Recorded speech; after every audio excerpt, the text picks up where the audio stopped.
Yeah, it is it's awesome. It's a thrill to be back up here in front of everybody again after a short hiatus. Um, Not quite sure how I got it done, but I did. And if you notice the stuff that was on the screen there, I didn't win anything this year. I had a lot of seconds, a lot of top fives. Played in a couple national events. I got a couple of wins there, but I want to win gap events. I want to win state events, and wasn't quite up to it this year, but close enough, as they say.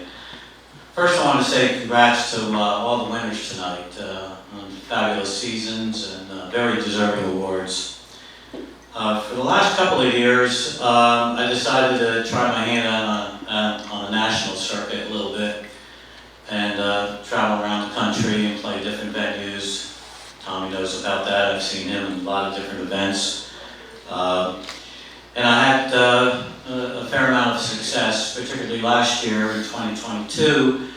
I there's two organizations. Golf Week sponsors a number of national events, and the Society of Seniors has a number of elite national events. And I was fortunate enough, based upon my play, to be ranked #1 in the country for the Legends divisions by Golf Week.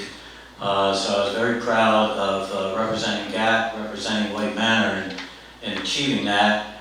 And also I was awarded Player of the Year for the Society of Seniors organization last year. So it was a really good year, but I was away a lot. And this year, in 2023, I decided, well, I'm going to stick a little bit closer to home. Why? Two reasons. One, it really got expensive traveling all over the country. You're on airplanes, and you're car rentals, and you're in hotels, and you're eating fast food, none of which is good for you. And the other reason was what Marty mentioned, and I had a shot at maybe my 9th Super Senior Player of the Year. And Chip Lutz and I kind of like joke about it a little bit because he's got 9 seniors, and I said, one of these days, Chip, I want to get that 9th, and tie you, because you and I want to set the bar high for everybody else.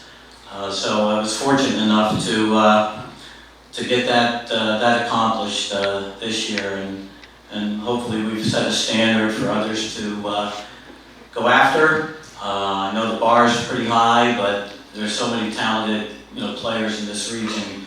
I think that's very, very possible that someone will win 9 and maybe 10. As for me, I don't know if I'll win my 10th. I don't know if I still have it in me. We'll certainly give it a try. But two things that I did learn while I was traveling around the country: you have an opportunity to meet a lot of really talented players from all over the country, and you sit down and you talk about things that we talk about here. And two of the things that stuck with me was we do talk about the associations that we are part of, whether in North Carolina or Florida or California or Arizona. It doesn't matter. Everyone has a golf association. But I listened very, very intently to their conversations about their organizations, and I started comparing it to ours.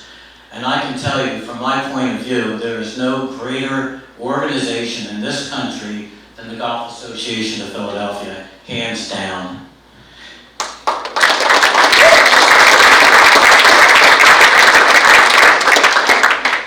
The other thing I learned was that although there is talent nationwide, there is no question in my mind that the depth of talent in the Philadelphia region is second to none. I went ahead, I won a few national events, but I come back to GAP and to the state, and I can't win anything. It just goes to show you how solid the depth is of the talent and the competitive nature of all the players in this in the association and the Pennsylvania's association as well. So that sort of is why this award for me is so very special. And finally, I just want to thank GAP. I want to thank the executive committee, Mark, Oscar, for the great work that you've done, the staff. Where would we be without this staff? I mean, the continuity, if you've been around this association as long as I have, the people never change, and that's a testament to the organization, to the leadership. They're tremendous. We wouldn't have the kinds of events and venues if it wasn't for the entire organization and the staff, and certainly the volunteers. And all of that together have made 2023 a very memorable one for me. Thank you very much.